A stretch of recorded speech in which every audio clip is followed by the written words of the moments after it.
नमस्ते इंडिया। मेरा नाम है सोनिया और आप देख रहे हो हमारा चैनल बेबीज़ केयर हब। मेरे आज के इस वीडियो में हम बात करेंगे कि 1 साल तक के बच्चों को आप बिना मोबाइल और बिना टीवी दिखाए कैसे इन्वॉल्व कर सकते हो। कई बार ऐसी सिचुएशंस होती हैं कि बच्चा रो रहा होता है या आपको बहुत ज़रूरी काम होता है, तो आप सोचते हो कि सडनली हमारे दिमाग में सिर्फ मोबाइल या टीवी ही आता है कि बच्चे को टीवी के सामने बिठा दो या बच्चे को मोबाइल दिखा दो, बच्चा चुप हो जाएगा, आप अपने काम कर लोगे या बच्चा खेलने लग जाएगा।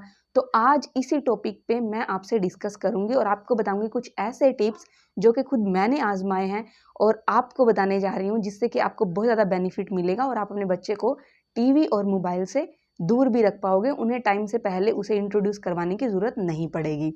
वीडियो शुरू करने से पहले हमेशा की तरह एक रिक्वेस्ट है, अगर मेरा वीडियो पसंद आए तो प्लीज़ इसे शेयर कीजिए ताकि न्यू पेरेंट्स को हेल्प मिले, और चैनल पे नए हो तो चैनल को सब्सक्राइब कर लीजिए, बेल आइकन पे प्रेस कर दीजिए ताकि हर नई और इन्फॉर्मेटिव वीडियो का नोटिफिकेशन आपको मिल सके। तो चलिए वीडियो स्टार्ट करते हैं। बहुत सारी सिचुएशंस ऐसी होती हैं, ख़ास तौर पे सिंगल फैमिलीज़ में, क्योंकि हेल्प के लिए कोई होता नहीं है। जॉइंट फैमिली में ये हमें एडवांटेज मिल जाता है कि दादा-दादी, चाचा-चाची बहुत सारे लोग अवेलेबल होते हैं, जिससे हम अपने घर के काम कर सकते हैं और वो बच्चों को इन्वॉल्व कर सकते हैं। बट आजकल सिंगल फैमिलीज़ ज़्यादा हैं और सिंगल फैमिलीज़ में ख़ास तौर पे ये प्रॉब्लम होती है, क्योंकि जो फादर हैं वो ऑफ़िस चले जाते हैं, मदर घर पे अकेले रहते हैं। अगर घर के कामों में हेल्प के लिए कोई नहीं है, तो उनको बच्चों को भी देखना होता है और अपने काम भी करने होते हैं। और कई बार ऐसा होता है कि बच्चे इतने ज़्यादा इरिटेट हो जाते हैं कि वो रोते हैं और हमें कुछ सूझता ही नहीं है कि हम बच्चों को चुप करवाने के लिए क्या करें। तो सडनली हम क्या करते हैं, या तो हम बच्चे को फ़ोन में कोई वीडियो चला के दे देते हैं, कोई वीडियो सॉन्ग, या फिर हम बच्चे को टीवी में कार्टून लगा के दे देते हैं, जिससे बच्चा भी उन नई चीज़ों को देख के चुप हो जाता है, खेलने लगता है और हमें खुशी मिलती है कि हमारा बच्चा खेलने लग गया है, अब हम भी कुछ काम कर सकते हैं। बट ये जो खुशी होती है, ये बहुत थोड़े टाइम की होती है, क्योंकि अगर आप स्टार्टिंग में बच्चे को कम से कम 5 मिनट भी टीवी के सामने बिठा रहे हो, तो बच्चे को उस चीज़ की आदत पड़ जाती है। जब बच्चा छोटा होता है ना, वो बहुत जल्दी चीज़ों को कैच करता है, उसको बहुत जल्दी एक्साइटमेंट हो जाती है किसी अदर चीज़ को देखने की। तो जब सेकंड टाइम बच्चा रोएगा या वो खेल नहीं रहा होगा, तो उसका ध्यान वहीं होगा, वो यही चाहेगा कि आप उसको या तो टीवी चला के दो, या आपने जो लास्ट टाइम मोबाइल में उसको चीज़ चला के दी थी वो आप चला के दो, तभी बच्चे चुप होते हैं। बच्चे बहुत जल्दी इन चीज़ों को रिकॉग्नाइज़ करते हैं। तो इन चीज़ों का आपको ध्यान रखना है कि अगर आपका बच्चा ऐसा कुछ हो रहा है, आपका बच्चा रो रहा है या आपको कोई काम है, तो बच्चे को बिल्कुल भी मोबाइल फ़ोन या टीवी के सामने ना बिठाएँ। क्योंकि मैंने अपनी पिछली वीडियो स्पेशली इसी टॉपिक पे बनाई हुई है कि फ़ोन देखने से बच्चों को क्या-क्या साइड इफ़ेक्ट्स होते हैं, जो कि बहुत ही ज़्यादा खतरनाक होते हैं। अगर आपको उसकी जानकारी चाहिए, तो डिस्क्रिप्शन बॉक्स में आपको मेरी इस वीडियो का लिंक मिल जाएगा, आप उस पे क्लिक करके जाके वीडियो देख सकते हैं। अब बात करती हूँ कि अगर आप बच्चे को थोड़ी देर के लिए भी मोबाइल ना दिखाएँ या टीवी के सामने ना बिठाएँ, तो आपके पास क्या ऑप्शंस हैं? आप क्या कर सकते हो बच्चे को इन्वॉल्व करने के लिए? तो सबसे पहला ऑप्शन होता है कि जो म्यूज़िकल टॉयज़ अवेलेबल हैं मार्केट में या ऑनलाइन, क्योंकि जो चीज़ें मैंने एक्सपीरियंस की है अपने बच्चे के साथ, मेरे हस्बैंड जब ऑफ़िस चले जाते थे तो मैं अकेली होती थी और मुझे घर के डेली रूटीन के काम भी करने थे, फिर अपने बच्चे को भी देखना होता था। बट बहुत बार ऐसी सिचुएशन आई कि वो रोने लगता था या फिर उसको खेलने के लिए कुछ चाहिए होता है। तो ऐसी सिचुएशन में जो म्यूज़िकल टॉयज़ होते हैं वो बहुत ज़्यादा बेनिफिशियल रहते हैं।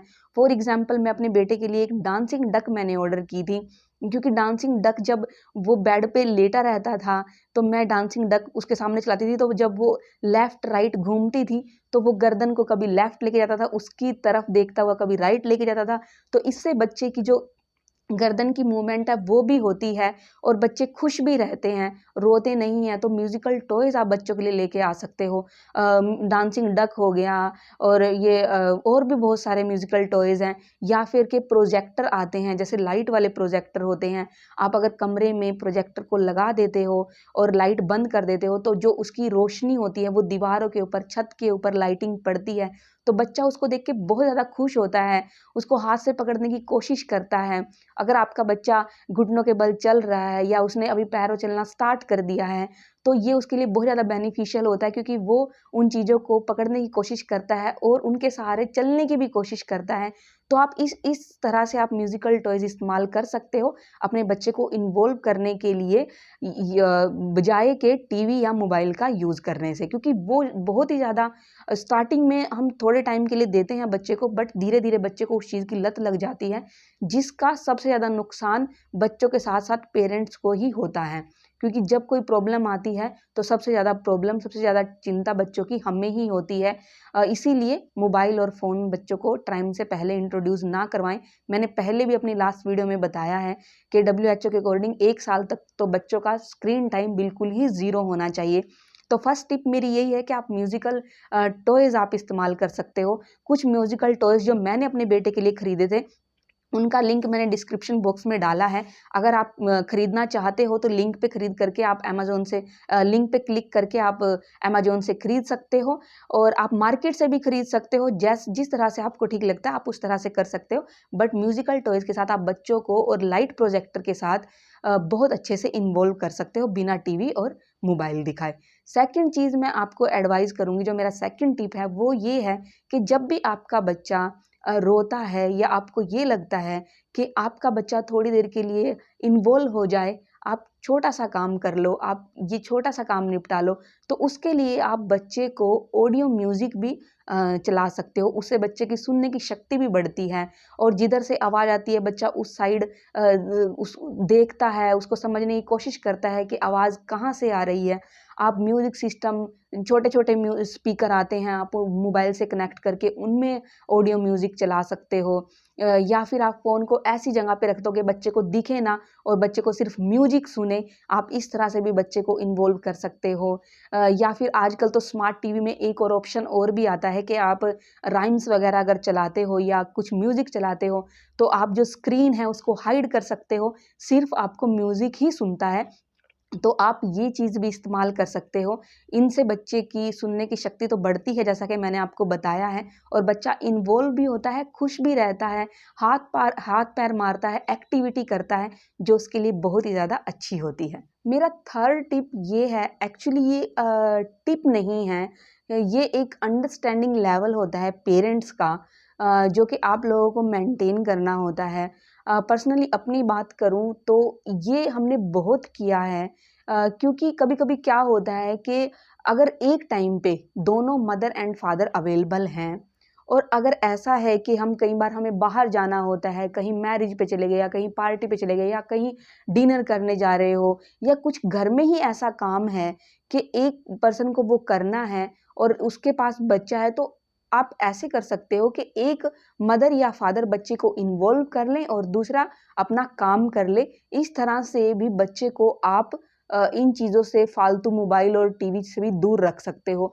फॉर एग्ज़ाम्पल मैं आपको अपने बारे में एक चीज़ बताती हूँ कि एक बार हम ऐसे ही डिनर करने के लिए बाहर गए थे, जब मेरा बेटा बहुत छोटा था। तो हमारे साथ एक फैमिली भी थी, उनके बच्चे बड़े हैं।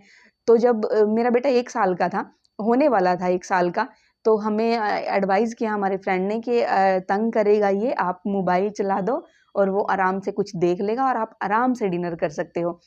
बट वो चीज़ मुझे नहीं चाहिए थी, क्योंकि हमारा ये था कि हमें नहीं अपने बच्चे को इतनी जल्दी फ़ोन इंट्रोड्यूस करवाना है, जब सही टाइम आएगा तब हम करवाएँगे। बट तो हम ऐसे नहीं करते थे, अगर हम बाहर भी जाते थे, तो पहले मैं खाना खाती थी और मेरे हस्बैंड उसे इन्वॉल्व करते थे, फिर मेरे हस्बैंड खाना खाते थे और मैं उसे इन्वॉल्व करती थी। अब हो सकता है कि कुछ लोगों को ये चीज़ लगे कि क्यों इतना पेन लेना 5-10 मिनट के लिए, 5-10 मिनट में कुछ नहीं होता है।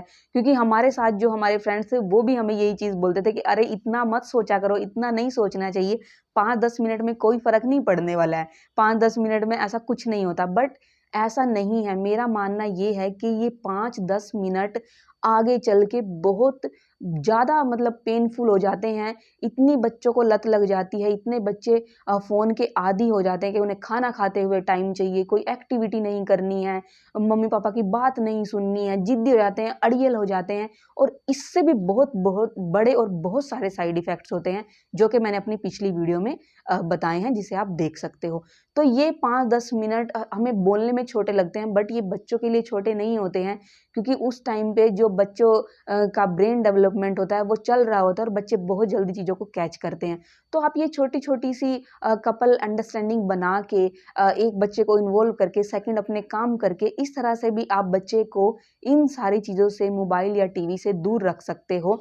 बट वो डिपेंड करता है सिर्फ़ आपकी अंडरस्टैंडिंग पे। इन टिप को यूज़ करके आप अपने बच्चे को टीवी और मोबाइल से दूर रख सकते हो। समय से पहले उसको इंट्रोड्यूस करवाने की ज़रूरत नहीं है, क्योंकि ये सारी चीज़ें मैंने अपने बच्चे के साथ की है, इसलिए मैंने सोचा कि आप लोगों के साथ शेयर करती हूँ ताकि न्यू पेरेंट्स को हेल्प मिले। अगर वीडियो थोड़ा-सा भी हेल्पफुल लगे तो प्लीज़ इसे शेयर करना, लाइक करना और चैनल को सब्सक्राइब कर लेना। Thank you so much. Thank you for watching.